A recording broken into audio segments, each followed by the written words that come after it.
Donc bonsoir à toutes et à tous. Merci d'être venus malgré le début des intempéries. Alors une petite anecdote qui est toute fraîche puisque je viens de l'apprendre là tout à l'heure quand on déplaçait les chaises. Il y a un sous-sol, il y a une cave ici. Alors ça je l'ignorais, hein, c'est Thierry qui me l'a appris. Et Léo Ferré, c'est ça Thierry? Oui, Léo Ferré a chanté dans cette cave. Voilà. Et bon, alors j'ai la faiblesse de croire que Léo Ferré aurait apprécié nos votes. Mais j'en ferai, c'est moins sûr. Mais bon voilà, j'en suis pas sûr. Donc il y a quand même un lien, il y a quand même un pont. Et alors quand je me suis invité pour faire cette dédicace, moi je m'attendais à faire une dédicace classique, c'est-à-dire les gens viennent, on fait un gris-gris et on passe à la caisse efficace. Et là Thierry me dit non, évidemment c'est pas possible, compte tenu d'un tel sujet, il faut qu'il y ait un échange, il faut qu'il y ait un débat. Et il a raison, bien sûr. Alors, pour autant, moi ce que je vous propose, c'est de ne pas faire un cours magistral parce que ça devient vite emmerdant, de laisser principalement la place au débat, aux échanges, que ce soit interactif, vivant. Je suis certain que vous aurez moult observations, moult objections. Dans l'assistance, il y a des gens que je connais, il y a des gens que je ne connais pas, il y a des gens dont je sais déjà qui sont extrêmement convaincus par l'abstention politique, mais évidemment je vais y revenir, et d'autres dont je sais qu'ils le sont beaucoup moins, hein, voire pas du tout. Donc je vais peut-être vous présenter brièvement l'argumentaire de mon livre, et puis après, n'hésitez pas, intervenez, on échange, et puis après on passe effectivement au moment que tout le monde attend, la buvette.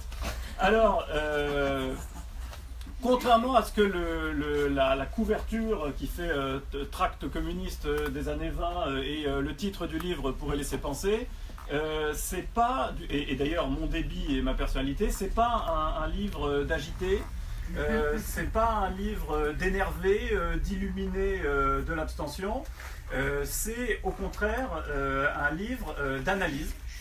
Et c'est la raison pour laquelle, vous voyez, ça commence mal parce que je vais commencer par me dédouaner. Il y a deux propositions dans ce livre-là. Une proposition moins-disante et une proposition mieux-disante.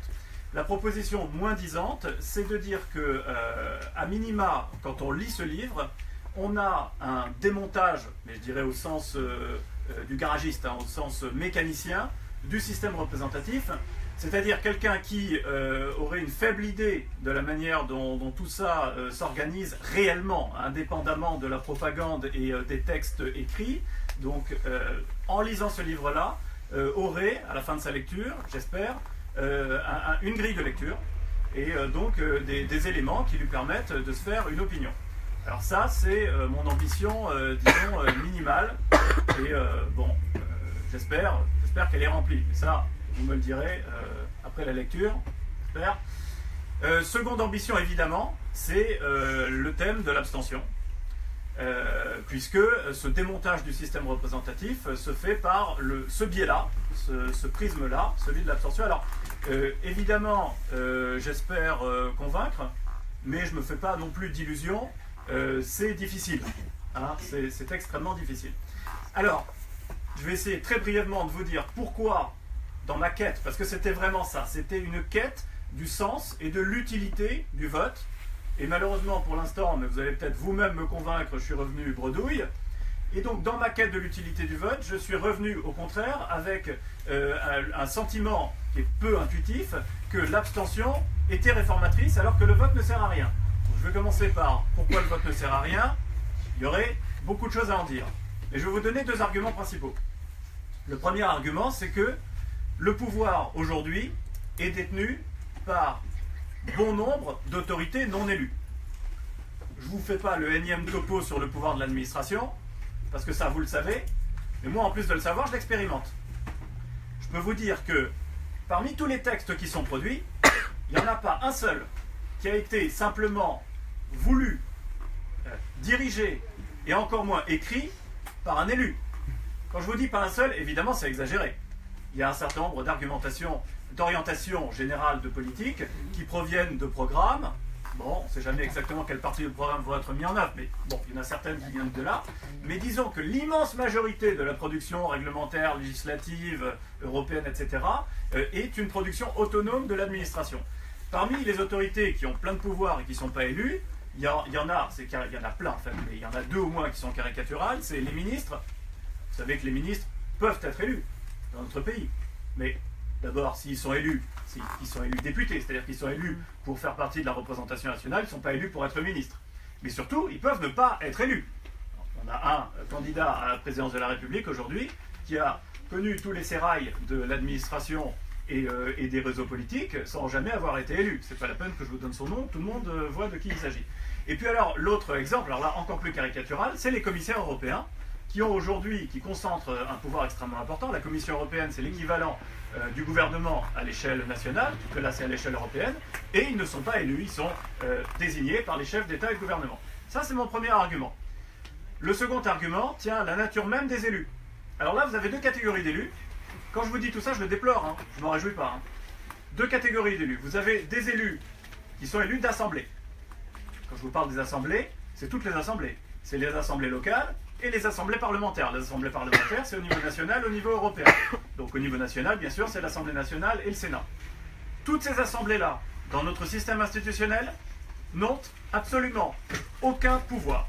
J'insiste là-dessus parce que c'est ma pratique et je sais que beaucoup de gens ne le savent pas. C'est-à-dire que quand je dis ça, les gens ouvrent des yeux ronds et me disent « Arrête Antoine, bien sûr, l'Assemblée nationale, elle vote des lois, elle les modifie, que nenni. Ah oui, elle vote des lois, ça c'est clair, mais elle ne les modifie pas du tout. Toutes les assemblées dans notre système sont de simples chambres d'enregistrement. Donc on ne peut même pas blâmer ces élus-là de ne rien faire, puisque institutionnellement, ils ne peuvent rien faire. C'est-à-dire que ma grille de lecture est une grille finalement extrêmement optimiste. C'est une manière de dépasser le tous les mêmes et tous pourris. Moi je dis tous humains, c'est-à-dire qu'on est dans un système qui marche sur la tête, où on attend de trouver l'homme providentiel et les hommes vertueux, sachant que l'homme providentiel, bon, il se fait rare, et puis en général, c'est dans des circonstances qu'on n'aimerait pas revoir venir, donc l'homme providentiel, je m'en méfie un petit peu par principe, et puis surtout, un système qui compte sur la vertu, pour moi c'est un système extrêmement dangereux. Donc ça c'était les élus des assemblées, qui n'ont pas de pouvoir, et c'est 9 élus sur 10 quand même. Donc nous votons, vous votez, pour 9 élus sur 10, qui ne vont rien pouvoir faire. Alors après, vous avez un élu sur 10, c'est les élus des exécutifs. Quand on parle des exécutifs, c'est extrêmement large, hein, mais ça va être à l'échelle locale, le maire, les présidents de communautés d'agglomération, le président du conseil général devenu départemental, les présidents des grandes régions, alors là c'est devenu effectivement des pouvoirs extrêmement importants, et tous leurs adjoints, et bien sûr le gouvernement, le président de la République, etc. Alors ceux-là, ils pourraient agir. Quand je dis ça, c'est pas anodin, parce que aujourd'hui, on nous a fait penser que le politique était impuissant. Moi, je crois pas du tout ça. Je pense qu'au contraire, le politique peut être extrêmement puissant, qu'il a choisi de devenir impuissant, mais que ce qu'il a choisi de faire, il peut aussi choisir demain de le défaire. Donc tous ces gens-là pourraient agir. Mais ils n'y ont absolument aucun intérêt, tout simplement parce qu'ils sont dans un système qui est un système carriériste et clientéliste. Un système où la règle du jeu, mais c'est totalement assumé, hein, et c'est un secret de polichinelle, la règle du jeu, c'est d'y arriver et d'y rester. Exactement, d'y arriver et d'y rester. C'est-à-dire que quand on me parle de la compétence des politiques, je ne dis pas du tout qu'ils sont incompétents, je dis qu'ils sont extrêmement compétents. Mais ils sont extrêmement compétents pour quelque chose de très précis, c'est-à-dire pour la conquête et la conservation du pouvoir. Or, conquérir et conserver le pouvoir, c'est pas forcément la même chose que l'exercer. C'est pas pour ça que dans le lot, il n'y en a pas qui sont aussi très compétents pour l'exercer. N'empêche que c'est pas pour ça qu'ils sont là, c'est pas les qualités qui les ont fait arriver là, et c'est surtout pas ce qu'il faut qu'ils fassent pour y rester. Pourquoi? Parce qu'ils sont tout simplement dans une logique carriériste et clientéliste, c'est rester, comme on l'a dit, avoir le maximum de postes, le maximum de places le plus longtemps possible, et dans cette logique-là, puisque on va résumer les choses de manière un peu triviale en disant qu'il faut en bouffer un maximum Quand on est dans la logique d'en bouffer un maximum, c'est quand même extrêmement tentant d'en bouffer de l'autre côté de la barrière de la légalité. C'est pour ça que cette espèce de vertu qu'on attend et les cris d'orfraie et de vierge effarouchée qu'on pousse à chaque fois qu'on voit une affaire nouvelle, faut pas tellement s'étonner. C'est l'ensemble du système qui incite à ça. Quand une chose se produit une fois, on peut se dire que c'est le hasard. Quand ça se produit deux fois, on peut se dire aussi que c'est le hasard. Quand ça revient systématiquement, quelles que soient les parties, on peut se demander s'il n'y a pas quelque chose de systémique. Voilà. Moi, c'est l'analyse que je fais. Donc, après, on peut revenir dessus. Et, chemin faisant, je me demande si l'abstention, enfin, quelle est la valeur de l'abstention dans tout ça. Évidemment, elle a une valeur, je dirais, double, c'est-à-dire une valeur protestataire et contestataire. Parce qu'aujourd'hui, j'apprends rien à personne, il y a une véritable défiance des citoyens, beaucoup d'entre eux, vis-à-vis de notre système. Et quand ils veulent exprimer, une fois qu'ils sont appelés aux urnes, cette défiance, qu'est-ce qu'ils font? Aujourd'hui, ils font deux choses. L'une que je regrette profondément, et l'autre que j'encourage. Ben, vous le savez, ils votent de plus en plus Front National. Et ça, clairement, il y a une composante, je dirais au moins à l'origine du mouvement, qui est contestataire-protestataire. Je ne vous fais pas un dessin, mais le vote quenelle, ça existe, ça a un sens, et ça alimente le système. Et l'autre chose qu'ils font, bien sûr, c'est qu'ils s'abstiennent. Mais depuis quelques années, les deux gestes, ces deux gestes-là, qui sont les gestes dominants de la protestation électorale, n'ont plus du tout la même image hein, dans l'imaginaire collectif. Le vote Front National est de plus en plus décomplexé, et dire qu'on est abstentionniste, ça relève de la provoque. Voilà, je sors de tous les plateaux télé, radio de France et de Navarre. La première question qu'on me pose, c'est quoi cette blague? Arrêtez, arrêtez. Ça c'est génial. C'est-à-dire que je serais Racheline ou je ne sais pas quel connard du Front National qui viendrait sur le plateau, il n'y aurait pas de problème. On ne me dirait pas, c'est quoi cette blague? Vous êtes raciste, antisémite, patriote, nationaliste, etc. Personne ne me dirait ça. Mais dire quand j'appelle à l'abstention, et en particulier que mon livre est principalement dirigé vers les militants et les électeurs du Front National pour essayer de leur montrer, parce que c'est quand même l'essentiel de mes développements dans le livre, que voter Front National c'est une belle connerie et que la quenelle ils se la font elle-même, alors là, ça c'est inaudible. Du coup, je ne sais plus où j'en étais. Faut pas voter FN. Voilà, faut pas voter FN. Donc ça c'était... Voilà. Mais on va revenir sur évidemment, j'imagine que vous allez revenir sur le FN, etc. Ça c'est la valeur, disons, protestatrice et contestatrice du vote Front National qui est, pour le dire en anglais, un not in my name. C'est-à-dire pas en mon nom, au moins à l'échelle individuelle. Je sais que tout ça est une manip. Je veux plus être manipulé. Je m'abstiens. Parce que je sais que je suis plus ou moins pris pour un con, pour dire les choses très clairement. Et je me suis aperçu qu'il y a une critique qu'on fait et qui est tout à fait légitime à l'abstention en disant « Tu t'abstiens, mec, et après, qu'est-ce qui... So what? En quoi tu fais avancer le schmilblick ?» Je vous avoue que j'étais, évidemment, j'en menais pas très large pour essayer de répondre à ça. Et c'est comme ça que je me suis aperçu que finalement, même si c'est totalement contre-intuitif comme idée, l'abstention est proprement réformatrice. Quand je dis qu'elle est réformatrice, c'est qu'elle l'a été, qu'elle l'est présentement, et qu'à l'avenir, elle pourrait l'être encore davantage.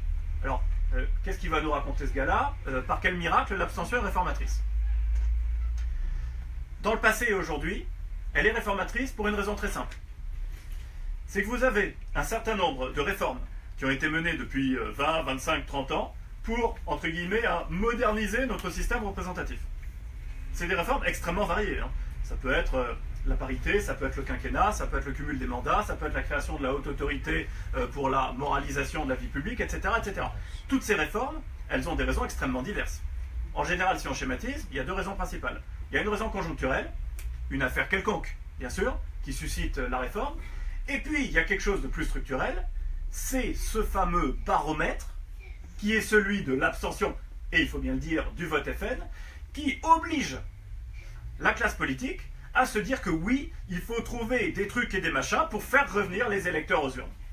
Donc oui, je l'affirme, l'abstention est réformatrice. Et comment elle pourrait l'être davantage? Parce que vous allez me dire, si elle est, et vous aurez raison, hein, si elle est réformatrice, c'est à l'aveuglette. Parce que on laisse le soin, quand on vote avec ses pieds, ou plutôt sans ses pieds en n'allant pas aux urnes, on laisse le soin à la classe politique d'interpréter son geste. Et il l'interprète au petit bonheur la chance. pourquoi le quinquennat, pourquoi la parité, pourquoi etc. pour répondre à cette question. Ça va un petit peu à U et à dire, ça va dans tous les sens. Or, aujourd'hui, on dispose dans le monde actuel de moyens technologiques qui nous permettraient de faire exprimer quelque chose, une voix, d'éclairer les raisons de cette abstention. Et là, j'en viens à la nature, évidemment, protéiforme de l'abstention. Tout le monde ne s'abstient pas du tout pour les mêmes raisons. Schématiquement, il y a deux catégories d'abstentionnistes. Ça, c'est les études, moi je ne suis pas sociologue, hein, mais c'est les études sociologiques qui le prouvent. Il y a les abstentionnistes passifs et les abstentionnistes actifs. Les passifs, c'est ceux qui sont sous-politisés, entre guillemets, sans que ce soit péjoratif, mais c'est un certain nombre de gens qui ne se posent même pas la question, qui sont éloignés de la question politique, pour qui considèrent que ça ne les concerne pas directement. Et puis les autres, ils sont surpolitisés, et au contraire, ils sont tellement intéressés à la question politique qu'ils ont abouti exactement à la même conclusion que moi. Et qui se disent, avec évidemment plus ou moins de clés, plus ou moins d'éléments factuels, juridiques, politiques, etc., à la conclusion que tout ça ne sert à rien. Et d'ailleurs, c'est parce qu'en général, ces gens-là, en tout cas c'est ce que moi j'ai cherché en tant que lecteur, un manifeste comme mon livre, eh bien, il n'y en avait pas. Donc c'est pour ça que je l'ai écrit, c'est pour donner du poids, des arguments. Et alors, dans la structuration qu'on pourrait attendre du mouvement abstentionniste demain, on pourrait avoir deux choses. C'est d'abord l'expression du fait, je pense évidemment aux réseaux sociaux et à Internet, du fait que si on s'abstient, c'est pas parce qu'on ne s'intéresse pas à la politique, c'est justement pour répondre à quelque chose qui ne nous convient pas. Et par ailleurs, et ça c'est ce que j'appelle de mes voeux, mais c'est plus compliqué, arriver à formuler des propositions. Ça veut dire quoi, arriver à formuler des propositions? Ça veut dire entrer vis-à-vis de la classe politique et du système représentatif dans une sorte de négo. Et ça, c'est nouveau. C'est-à-dire qu'on dit, ben voilà, on est, je ne sais pas combien on peut être. On peut être 10 000, 20 000, 30 000, 50 000, 100 000, j'en sais rien. À dire, nous, on s'abstient. Sauf si vous menez telle ou telle réforme institutionnelle. Alors quand je dis telle ou telle réforme institutionnelle, c'est parce qu'à mon avis, si on arrive à faire des abstentionnistes et de l'abstention un groupe de pression et une force politique, c'est uniquement en le concentrant sur les questions institutionnelles à partir d'une analyse comme celle que j'ai menée, visant à conclure que c'est le système institutionnel qui est le verrou à mener des politiques. Et donc là, on peut avoir un début d'inversion du rapport de force avec la classe politique. C'est-à-dire qu'en gros, je ne dis pas que tout le monde doit s'abstenir. Je dis un truc très simple. C'est que si on estime que la société fonctionne bien, qu'on est d'accord avec ces grands équilibres de force, et qu'on a même plutôt intérêt au maintien de l'existence globalement, grosso modo, il faut absolument continuer de voter. Puisque c'est ça la promesse de ce système, c'est la continuité, c'est la conservation globalement. En revanche, si on estime que les choses doivent profondément changer, que des réformes importantes doivent être menées, il vaut mieux, à mon sens, et c'est une question stratégique qui mérite d'être débattue, s'abstenir en exprimant le fait qu'on s'abstient pour ça et en demandant des choses précises institutionnelles. À mon avis, c'est plus efficace. Pourquoi? Parce que je m'aperçois que je n'ai pas développé ça. Pourquoi est-ce que notre système est fondamentalement conservateur? On parlait des exécutifs qui pourraient agir mais qui ne le font pas. Tout simplement parce que il y a deux types de décisions qu'ils peuvent prendre, que des exécutifs peuvent prendre dans le cadre de notre système, et deux types de décisions qu'ils ne peuvent pas prendre. Les deux types de décisions qu'ils peuvent prendre, c'est des décisions clientélistes, bien sûr. C'est des marqueurs, des grands marqueurs, qui sont des marqueurs de droite ou de gauche, hein, pour dire les choses clairement et simplement. Ça va être le bouclier fiscal de Sarko et le mariage pour tous de Hollande, c'est-à-dire des choses qui sont importantes sur le plan symbolique, mais qui ne concernent pas forcément beaucoup de monde. Et puis l'autre type de mesures qui peut être prise, c'est des mesures dites gestionnaires, mais qui peuvent être prises à condition qu'elles aient été depuis longtemps mûries dans la société. Exemple type, c'est la réforme des retraites. Bon.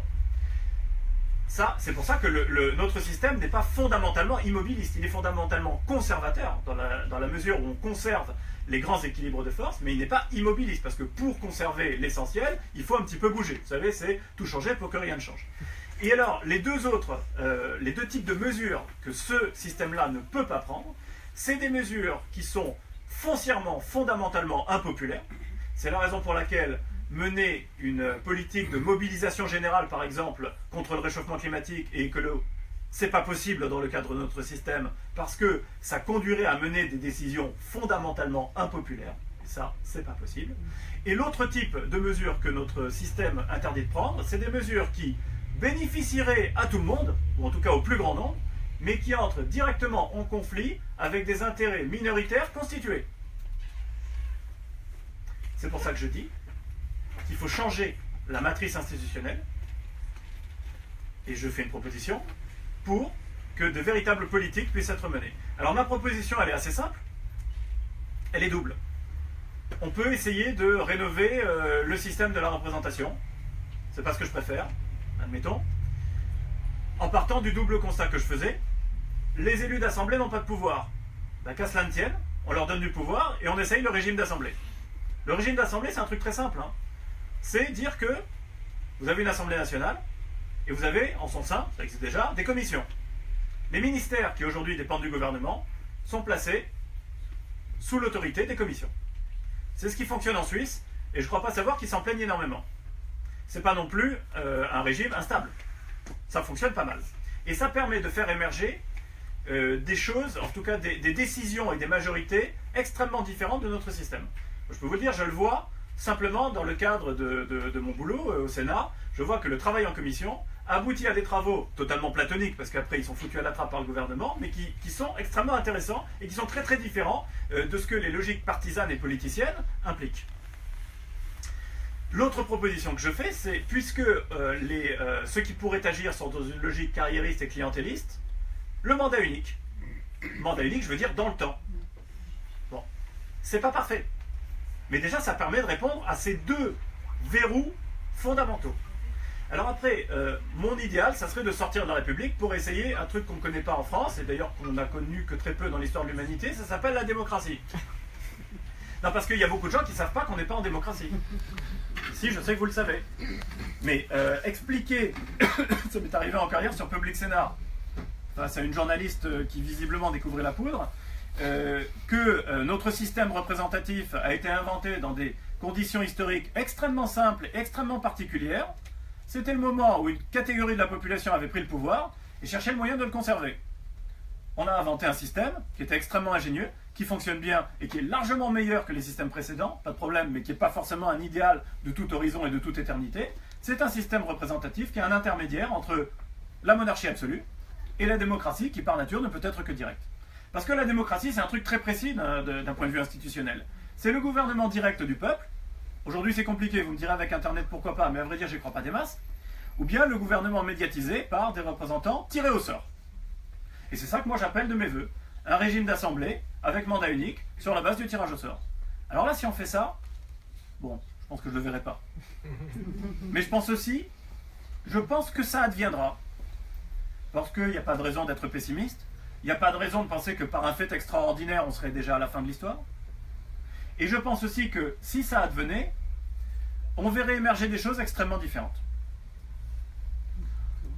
Il y a, je pourrais continuer parce qu'il y a beaucoup de choses dont on pourrait parler, peut-être un petit point sur le vote blanc, parce que souvent c'est une objection qu'on me formule. Le vote blanc, d'un point de vue symbolique, il est supérieur à l'abstention. Parce qu'au moins, il n'est pas ambigu. Quand on vote blanc, on manifeste très clairement qu'on va quelque part, aux urnes, pour dire qu'on ne veut pas de ce système. Soit qu'on est déçu par l'offre électorale, soit que plus fondamentalement, comme je le fais moi, on remet en cause le système lui-même.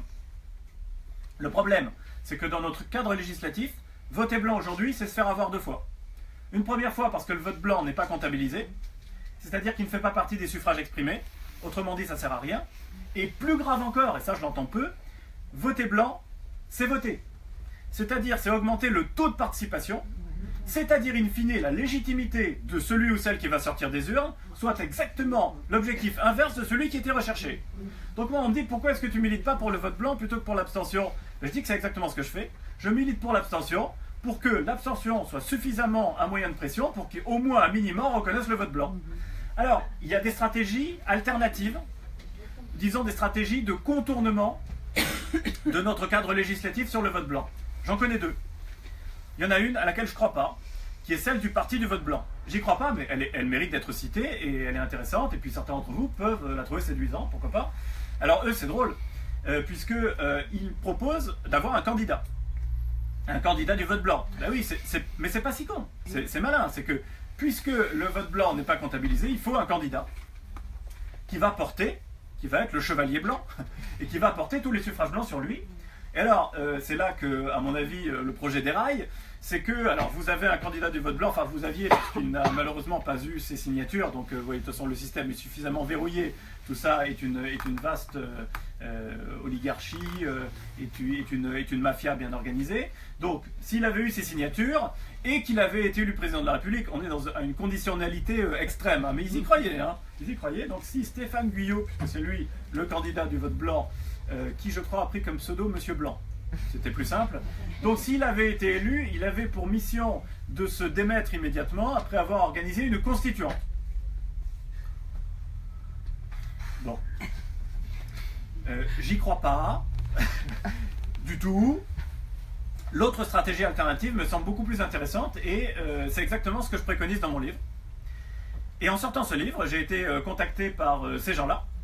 Ces gens-là, c'est un collectif qui s'appelle le collectif des bureaux d'abstention, dont on a 3 représentants ici. Donc si vous voulez en parler, si vous pensez que j'ai moins bien que vous ne le feriez présenter la chose, je ne sais pas. Magnifique. Enfin, vous pouvez leur poser des questions, etc. Et d'ailleurs, vous pouvez pour ceux qui sont intéressés, vous pouvez voir, je crois que vous avez on a des flyers un avec document d'information, etc. Et donc l'initiative, elle est très astucieuse, c'est de dire, vous pouvez symboliquement venir vous abstenir dans un bureau d'abstention. Alors ça comprend 2 choses. Une chose dématérialisée, parce qu'on est dans un monde moderne, et une chose physique. La chose physique, elle est plus symbolique qu'autre chose. C'est que vous allez avoir, un peu partout, je crois qu'il y en a 900, un peu partout en France. Plus de 1000 là, actuellement. Plus de 1000. Ah, ouais. Oui, moi, je ne pensais pas, en publiant nos votes, que ça répondrait à une telle aspiration de la société. Bon. Je crois que le créateur non plus ne s'attendait pas à ce résultat-là. Bon, et donc, alors, les bureaux d'abstention sont plus de 1000 pour l'instant qui vont être organisés le jour des scrutins. Peut-être la veille aussi. Ou la veille, de le faire le même jour. parce qu'effectivement, après, il faut que ça se fasse dans un cadre légal. Ouais. Alors pour ça, il faut que ce soit un cadre privé. Autrement dit, vous allez avoir une baraque à frites qui va être un bureau d'abstention. Franck me parlait d'une baraque à frites. Un camion, ça peut être un café. Ça peut être un camion, ça peut être un café, s'il faut que ce soit un lieu privé, ça peut être une voiture, etc. Et donc vous allez pouvoir symboliquement vous déplacer, comme si vous alliez aux urnes, pour dire, ben voilà, moi, je vote abstention. Et donc là, vous contournez la législation sur le vote blanc. Et puis il y a le volet dématérialisé qui, à mon sens, a plus de poids. C'est s'inscrire sur un registre global en disant, voilà, moi, je suis outé, je suis un abstentionniste outé, officiel déclaré, moi je me suis inscrit pour dire, voilà, je m'abstiens, pas parce que ça ne m'intéresse pas, mais parce que je demande autre chose, tout simplement. Alors on va me dire, un fichier central, c'est toujours dangereux. Oui, c'est vrai. On ne peut pas dire le contraire, c'est toujours dangereux. Moi je réponds qu'il ne faut pas être complètement parano non plus. Dangereux pourquoi? Pour qui? Je ne sais pas. Pourquoi pas? Je vous fais remarquer que quand on va voter à la primaire de la gauche ou de la droite, c'est dangereux aussi. Parce que c'est aussi un outing quelque part. On sait que les gens de gauche qui vont voter à la primaire de la droite ne sont pas très nombreux non plus. Et inversement, en général, c'est plutôt des gens de gauche qui vont voter à gauche et des gens de droite qui vont voter à droite. Donc c'est une manière de aussi se dévoiler l'appartenance politique. Donc il y a un certain danger aussi. On vit dans un monde politique qui présente un certain nombre de dangers. C'est pour ça que moi je trouve que l'initiative des bureaux d'abstention, elle est pas bête. À mon avis, il faut la suivre. Et elle mérite d'avoir une ramification supplémentaire. C'est de faire des propositions et d'essayer de commencer à négocier, tout simplement, avec un pouvoir politique qui aujourd'hui, une offre politique qui dans un marché a tous les pouvoirs, face à une demande politique qui est la nôtre, celle des citoyens, qui est complètement atomisée et qui du coup n'a aucun poids. Bon, je crois que là je vais vous laisser parler, parce que je ne voulais pas faire long. Monsieur. Oui, je crois savoir qu'il y a à peu près un Français sur 2 qui ne vote pas. Donc on pourrait imaginer qu'il y ait, par exemple, disons, 45% des Français qui seraient abstentionnistes. Oui. Et qui serait donc de très très très loin le premier parti de France. Voilà. Ça n'empêchera pas Marine Le Pen d'être élue présidente de la République. Non. Alors il y a 2 questions dans votre question. Une qui est moins importante que l'autre. La seconde c'est celle du Front National. On va y revenir. La première c'est, est-ce qu'il faut beaucoup d'abstention pour que les choses changent? La réponse est non, bien sûr. Et je ne vais jamais prétendre ça. C'est-à-dire que demain vous pourrez avoir 60, 70, 80% d'abstention. Je peux vous garantir que le système ne va pas bouger d'une oreille. À telle enseigne d'ailleurs, que c'est arrivé aux dernières élections, c'est les dernières et celles d'avant, aux élections européennes, vous savez qu'il y a des abstentions records. Dans certains pays, je crois que c'est la Slovénie, on est arrivé à des trucs, mais juste délirants, quoi. C'est-à-dire qu'on était à 80%, les gens ne savaient même pas qu'il y avait limite les élections professionnelles, quoi. Voilà. Évidemment, ça ne change rien. Donc, si je dis que l'abstention est réformatrice, c'est pas par son volume, et c'est pas en attendant une révolution. Vous savez, il y a un livre qui est intéressant, mais je m'inscris en faux par rapport à sa thèse, qui est celui de José Saramago, où il fait ce cas d'école, et dans une ville hypothétique du sud de l'Europe, il met en scène un raz-de-marée abstentionniste, et selon lui, ben voilà, tout s'effondre, etc. Non, malheureusement, ça ne sera pas le cas. Donc si l'abstention est réformatrice, pour l'instant, c'est parce qu'elle force le système politique à moderniser, à prendre des réformes, mais certainement pas le faire effondrer comme ça. La question du Front National, évidemment, c'est là que je suis moins à l'aise dans mes baskets, je ne vais pas vous mentir. C'est la question qui est la plus difficile à contrer. C'est ce qu'on nous reproche tout le temps. Voilà, c'est ce qu'on nous reproche tout le temps. Alors, vous faites le jeu du FN, c'est voilà, ça qu'on nous dit. Exactement. Alors, est-ce qu'on fait le jeu du FN? Vous voyez, par exemple, ma mère est ici et elle dit oui. Vous voyez, non, mais c'est dans ma propre maison et ma propre famille. Brutus. J'ai du mal. J'ai du mal. Alors, est-ce qu'on fait le jeu du FN? Pour répondre par l'affirmative, on se fie à des sondages et une idée qu'on se fait de l'électorat du FN. Jusqu'ici, on est d'accord. Ces sondages qui nous disent que les plus déterminés des électeurs, ce sont les électeurs du Front National. Bon. Premier argument. On est à une époque où il vaut mieux se méfier des sondages.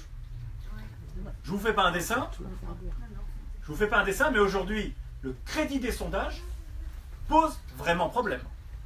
Donc je ne vois pas pourquoi, d'un côté, parce que c'est ça qu'on me dit dans les médias, on me dit, attendez, vous allez voir, il n'y aura pas tant d'abstention, les sondages c'est n'importe quoi. Je suis d'accord. Moi je ne crois pas particulièrement aux sondages, à aucun des sondages. Et donc il pourrait très bien demain pas y avoir une abstention telle. Je pense qu'il n'y aura pas une abstention délirante à ces présidentielles, contrairement à ce qu'on dit.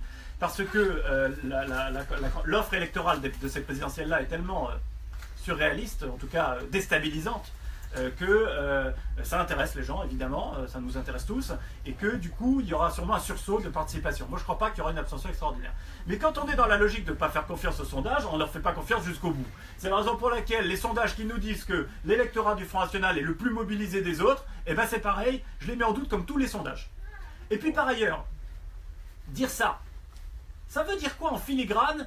Dire c'est les plus mobilisés, ça veut dire qu'on les a perdus. Ça veut dire qu'on les a sanctuarisés. Ça veut dire qu'on les a ostracisés. Ça veut dire qu'on ne s'autorise même pas le droit de leur parler. Ça veut dire qu'on considère qu'on a 30%. C'est comme un truc de malade. Quand l'autre borgne là, a commencé ces trucs, il était totalement inconnu. Il était à 0,5%, il a monté, etc. Ça a été une montée. C'est des gens qui y sont venus. Vous n'allez pas me dire que sur tous les gens qui y sont venus, vous avez 100% de racistes, antisémites, patriotes, nationalistes. Non, c'est pas vrai. Les gens qui viennent quelque part, ils sont pas enfermés, ils peuvent en repartir. Et donc moi ce que je dis, c'est que sur ce raisonnement-là, on se prive du dialogue. On se prive de la possibilité de récupérer un certain nombre de personnes. Et surtout, mon argument principal, c'est de dire qu'aujourd'hui, on a une stratégie contre le Front National, qui est une stratégie, à mon avis, qui nous mène à notre perte, c'est-à-dire à sa victoire, qui est une stratégie, d'abord, de culpabilisation de l'abstention. Ça fait aussi le jeu du FN, parce que quand on culpabilise de ne pas aller voter, et qu'on veut aller voter pour protester, on va voter FN. Et puis ensuite, on a une stratégie, quand on est républicain, court-termiste, qui est la stratégie du vote utile. Concrètement, le discours, c'est quoi? C'est de dire, bon, vous nous connaissez, vous savez que, fondamentalement, on ne va pas faire grand-chose, mais au moins, votez pour nous contre le FN. Ce qui exonère les partis républicains de véritablement vouloir réformer. Et ça, c'est une digue contre le Pacifique. Ça marche aujourd'hui, peut-être encore, j'espère. Ça a marché hier. Est-ce que demain ça continue de marcher? Non, structurellement non, parce que c'est justement l'immobilisme du système qui alimente structurellement le FN. Donc moi je propose une stratégie alternative, plus de long terme, qui est de dire on va parler aux électeurs du Front National. On va essayer de les convaincre que voter FN, c'est se faire une quenelle à soi-même. Et que le meilleur acte protestataire et contestataire, c'est de s'abstenir. Surtout quand on essaye d'entrer dans une négociation et de faire des propositions, de faire des demandes concrètes au système politique pour qu'il évolue. Pour justement tarir le FN à la source. Des réformes institutionnelles qui permettent à des politiques d'être menées qui tarissent la source du FN. C'est une proposition. Vous pouvez me dire, c'est n'importe quoi, c'est suicidaire, je ne crois pas. Après, évidemment, c'est à vous, à chacun, à chacune, à la société, de s'en emparer ou pas. On me dit aussi, et ça je peux l'entendre, tout ça il ne faut pas le dire à la veille de l'élection. Ben oui, évidemment. Sauf que, je vous signale que si je ne sors pas nos votes au moment des élections, personne n'en a rien à foutre. Si j'écris pas nos votes avec un point d'exclamation manifeste pour l'abstention avec Michel Onfray qui me fait une préface, je fais aucun plateau. C'est comme ça. Il y a une logique qui est une logique médiatique, qui est une logique institutionnelle, et je suis obligé de la respecter. On est tous obligés de la respecter. Parce que là, en fait, avec ce truc-là, je lance une bouteille à la mer. Ce mouvement de l'abstention, évidemment, l'intérêt, c'est qu'il soit travaillé pendant 5 ans. Évidemment, en 2 mois, on ne peut pas convaincre les électeurs du FN. Sauf que moi, si j'arrive à simplement en convaincre 2%, mais j'ai ajouté une super pierre à l'édifice. Moi, je suis hyper content si j'ai réussi à faire ça. Je ne dis pas que je vais y arriver, j'en ai aucune idée. Mais au moins, j'essaye. Oui, je comprends ton point de vue d'écœurement. Je comprends ton point de vue d'écœurement par rapport aux institutions, par rapport à ces carriéristes, à ces pillards de l'État. Le fait, je suis intéressée d'apprendre qu'il y aura des bureaux d'abstention, parce que c'est effectivement le premier parti de France. Je pense qu'il n'y a pas un mot dans ce que tu dis sur l'absence de problèmes sociaux. Le problème, ce n'est pas un problème uniquement démocratique. C'est qu'on a depuis 20 ans des prétendus socialistes qui font une politique de droite. Et c'est ça qui cause l'abstention. Oui. L'abstention, elle est de gauche. Elle est de gens qui sont dans la merde et qui ne savent pas à qui s'adresser, parce que les gens qui sont censés être de leur côté, ils leur ont fait une Europe. Je ne veux pas de discours. Donc, je trouve que l'abstention, pour moi, effectivement, c'est un peu flou, c'est-à-dire ça reste au niveau de la protestation et c'est pas constructif. Bon, moi personnellement, je m'en cache pas, je soutiens la France insoumise avec la candidature de Mélenchon parce que il y a la même critique avec l'Assemblée constituante, le non-cumul des mandats dans le temps, l'interdiction de faire carrière politique, une partie de tirage au sort dans la représentation nationale. Parce qu'effectivement, et le compte du vote blanc, il y a plein de choses, la révocation des élus, il y a plein de... Et c'est le premier chapitre du programme. C'est l'Assemblée constituante, un grand coup de pied dans le système institutionnel qui nous étouffe parce que justement il permet à des Le Guen là, de parader pendant des années, s'empiffrer. Donc par contre, il n'y a rien. Je pense qu'il y a effectivement un besoin de proposer, de revoir les traités européens, 2, de lancer une grande politique d'investissement, 3, de mettre la main sur les banques et de proposer certaines choses concrètes, positives. Dans l'abstention, il n'y a rien de positif. Et c'est vraiment je comprends que Michel Onfray se passionne pour cette position, parce qu'il est très destructeur, à mon sens, et très négatif. Mais bon, c'est son position. Mais moi, je pense que franchement, les gens qui sont dans la merde aujourd'hui ont besoin d'espoir, ont besoin de dire, tiens, si on faisait autrement, si on changeait la page, pas dire juste, je vais aller au bureau d'abstention et me dire que je suis abstentionniste. Alors, ils ont besoin de s'exprimer. Aussi ceux qui ne sont pas encore dans la merde. Alors, je vais répondre précisément à cette question-là. Dans la question des politiques qui sont menées, j'y vois encore, à la source, un problème institutionnel.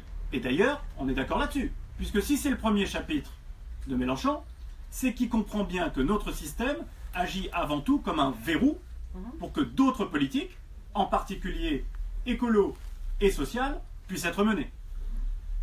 Jusqu'ici, on est tout à fait d'accord. Pourquoi notre système aujourd'hui, ne peut plus mener des politiques sociales. Pour une raison très simple. C'est que ce système est conçu pour être la répercussion, le réceptacle d'un état des mentalités à un moment donné. Cet état des mentalités, il est façonné par toutes les forces sociales. Et à une époque, il y avait des forces sociales de gauche qui faisaient peser une menace. C'était le syndicalisme, c'était la peur de la révolution, et c'était à l'extérieur le peur du grand frère bolchevique. Avec la chute du mur, c'est fini. Il n'y a plus rien, il n'y a plus aucun aiguillon, il n'y a plus aucune menace. Et comme vous n'avez plus cet aiguillon, quel est l'intérêt des politiques de gauche ou de droite de faire du social, surtout sachant que tout ça a été remplacé par un air du temps social-libéral qui a triomphé à peu près partout, sauf à Nanterre. Voilà. Non, je ne suis pas d'accord. Il y a effectivement des gens qui se battent partout, qui se disent de gauche, de moyenne gauche, de centre gauche ou d'extrême gauche, mais qui se battent pied à pied contre ces politiques libérales en justement dénonçant les pourris qui arrivent à Florence avec les souliers vernis et qui disent qu'ils viennent aider les ouvriers et qui ensuite les poignardent dans le dos. Ça, on est bien d'accord. Mais il y a beaucoup de gens qui réfléchissent et qui se posent des questions pour faire créer autre chose. Pas pour dire juste, je vais m'abstenir et alors, oh là là, qu'est-ce qu'on va voir. Ils vont réfléchir. Ah non, ils ne vont pas réfléchir. Ils s'empiffrent, ils se gavent, ils viennent de se distribuer des milliards et des milliards d'euros et ils ne vont pas changer. Ce que je dis, c'est qu'à la source de la question sociale se trouve le problème institutionnel et que l'abstention, c'est mon souhait, devrait devenir un groupe de pression, une force politique qui se concentre pour faire sauter ce verrou institutionnel. Il faut avoir les idées très claires. Pour que le système politique évolue, vous avez deux catégories d'acteurs. Vous avez des partis. C'est pour ça qu'on dit que l'abstention est le premier parti de France. C'est un très beau label, c'est une très belle expression, mais c'est trompeur. Parce que justement, ça n'est pas un parti. Le rôle des partis, c'est de prendre le pouvoir et d'appliquer, on l'espère, un programme. Moi, je ne suis pas un parti. Et je ne me situe pas dans cette catégorie. Je me situe dans la catégorie de tous les groupes de pression qui font que ce système de la représentation avance ou recule. Le but du jeu, pour le dire encore plus simplement, c'est que dans 5 ans, à la prochaine présidentielle, il n'y ait pas que Mélenchon qui propose une réforme en profondeur et structurelle de la République. Exactement comme aujourd'hui, qu'il y a un gouvernement de droite ou de gauche, il mènera une politique écolo parce qu'il y a eu plein de forces vives qui ont agi pendant 30 ans pour que cette question-là, elle soit incontournable. Pas persuadé. Mais je comprends. Parce que je pense qu'ils ne peuvent pas mener de politique écolo. Même les écologistes, ils ne peuvent pas. Tant qu'ils ne sont pas sortis des traités européens, ils ne peuvent pas faire de l'investissement public, c'est impossible. Donc il y a une logique dans les partis. Ce n'est pas uniquement prendre le pouvoir qu'on veut, c'est avoir une philosophie, réfléchir, avoir une pensée, avoir un programme. On est d'accord. Bon, on est totalement d'accord. On veut que les gens apprennent à réfléchir par eux-mêmes. Ma proposition dépasse les partis et les fout en l'air. Non, on est d'accord. Ils ont leur propre proposition. Chaque parti a peut-être qu'on va quand même. Il y a sûrement d'autres questions, d'autres. N'hésitez pas, hein, vraiment. Vous avez vu, c'est quand même. C'est libre. Ouais.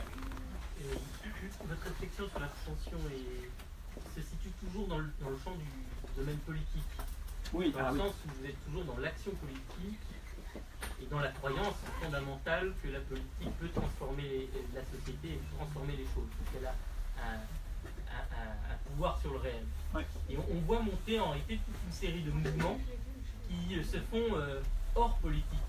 Je pense aux États-Unis, tout ce qui est le community organizing, tous les mouvements qui veulent les faiseux, même si il y a eu un déraillage en voulant se présenter à l'élection présidentielle par Alexandre Jardin. Il y a quand même un mouvement très fort dans la société qui est de dire la société civile peut avoir une prise sur le réel et sur la transformation de la société, ce que vous avez un peu évoqué, je pense par exemple tous les mouvements écolos qui font et qui ne sont pas dans la relation de pouvoir et de demander à l'État, à la puissance publique, de faire de l'action.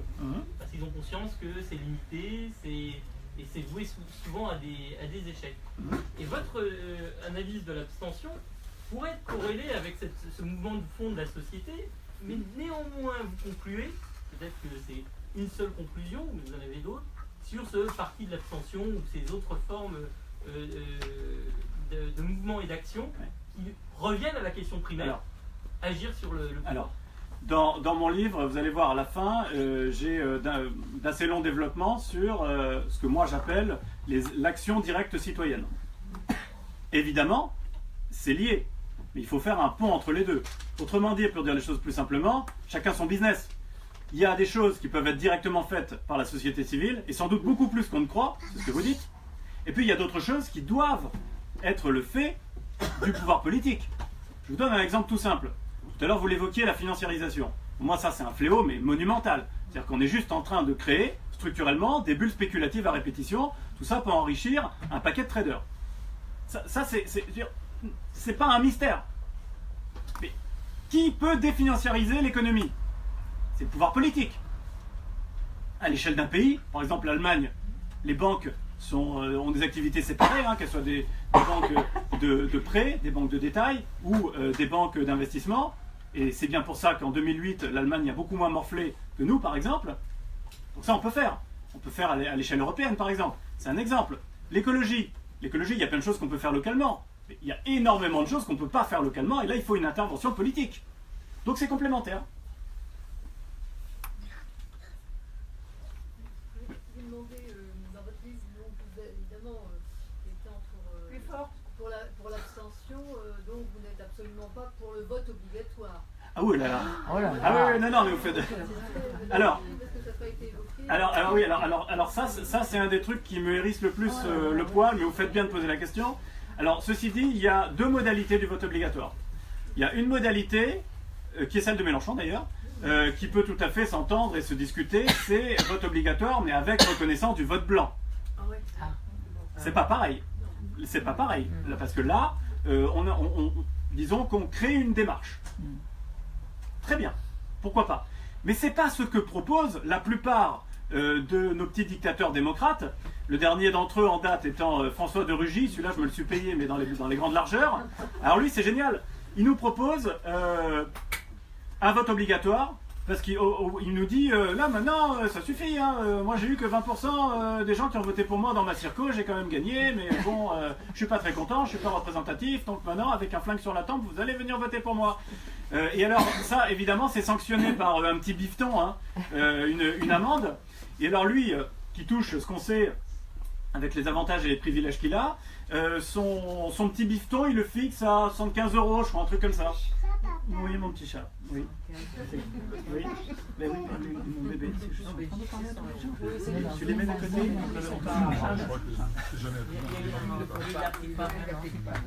Et donc, en fait, alors je termine sur ce truc qui est quand même assez marrant, c'est que du coup, en faisant ça, qu'est-ce qu'on fait? Ça s'appelle un suffrage censitaire inversé.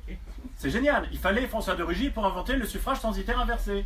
Ça veut dire quoi? C'est-à-dire que j'ai pas de thunes. Ben, je peux pas tellement me permettre de m'abstenir. Donc je vais aller voter. Moi j'avais envie de dire à François, tu sais, avec un flingue sur la tempe, tu auras 100% des gens. En revanche, je suis un peu plus aisé, je peux me payer le luxe de m'abstenir. C'est absolument génial. Et c'est encore plus génial quand on sait que les élus eux-mêmes peuvent parfaitement s'abstenir. Quand ils sont à l'Assemblée nationale, vous avez 4 modalités de vote. Les 3 premières, les gens les connaissent, la 4e, les gens les connaissent pas. Premièrement, c'est pour un truc, genre un amendement ou un texte de loi. Bon. Contre, évidemment. Abstention. Ce qui en réalité correspond au vote blanc. Donc il faut bien avoir en tête que le vote blanc pour les élus, il est parfaitement institutionnalisé. C'est comme si vous alliez au bureau de vote et vous aviez votre petit papier blanc qui était déjà prévu. Ben eux, ils l'ont, le petit carton abstention. Et puis vous avez une 4e modalité de vote qui est ne prend pas part au vote. Ça peut vous sembler un peu surréaliste, mais ne prend pas part au vote, c'est une modalité de vote qui correspond exactement à notre abstention à nous pour les citoyens et qui est institutionnalisée. C'est-à-dire que si vous voyez le résultat d'un vote à l'Assemblée nationale, vous allez avoir X ne prend pas part au vote. À telle enseigne d'ailleurs qu'il leur arrive, quand ils ont des obligations de présence, de venir dire à l'appariteur je suis là, vous me notez présent, donc rien sur mon indemnité, pas de déduction, je suis bien là. mais mon vote, c'est ne prends pas part au vote. Je suis là pour ne pas prendre part au vote.